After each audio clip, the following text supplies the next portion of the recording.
sa mga OFW sa Saudi Arabia, partikular sa Batha, na madalas niyang na-issue na may mga huldapan at dukutan at snatcher. Dapat guys, magdoble ingat kayo dyan dahil may video dito si Kabayan kung saan madalas nag-aabang ang mga snatcher at mga huldaper na nabiktima nga ang mga kasamahan nila. At yung isang kababayan nga natin ay nanlaban sa snatcher. Hi guys, kumusta ang lahat? Nandito tayo ulit sa Bata. Nandyan ang podium, tapos nandito naman sa kabila yung isang hotel. Tapos dito guys, mag-ingat kayo. Maraming snatcher dito banda hanggang doon sa may kalsada. Na-snatch yung kasama namin na isa, tapos yung isa naman lumaban. Yan guys, oh. Mag-ingat dito banta. Maraming mga snatcher dyan, mga ibang lahi.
At may video nga dito na sa Batha pa rin sa Saudi Arabia na isang kababayan natin nagreklamo sa isang supermarket dahil tinangay daw ang kanilang trolley na may lamang grocery.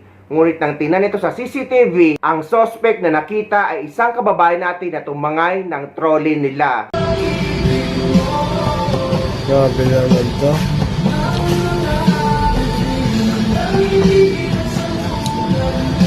Tingin siya sa mga kan. We will wait.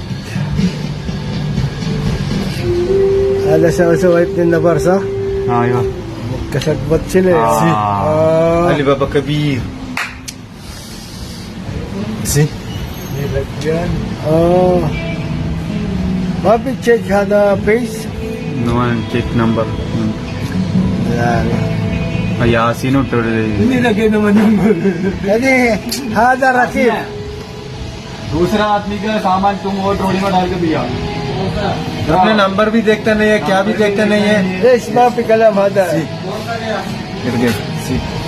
Alibaba Kabir Grabe naman to.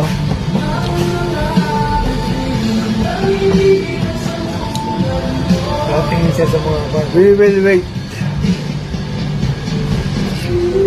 Alas sa wipe din na Barsa? ايوه Kasagbat sila eh. Alibaba Kabir See? Nilagyan. Papi check hada face? No one check number. Wala na. यासिन uttar Nilagay naman yung Kasi hada rakib. दूसरा आदमी का सामान तुम वो ट्रॉली में डाल के दिया अपने नंबर भी देखता नहीं है, क्या भी देखता नहीं है। اسمع في كلام هذا अली बाबा कबीर それがフィリピノのソース見せよあなたの愛をピノイピノイピノイだよ Naku na lang talaga, pati pala sa Saudi Arabia ay may mga kawatan na rin na mga kababayan natin.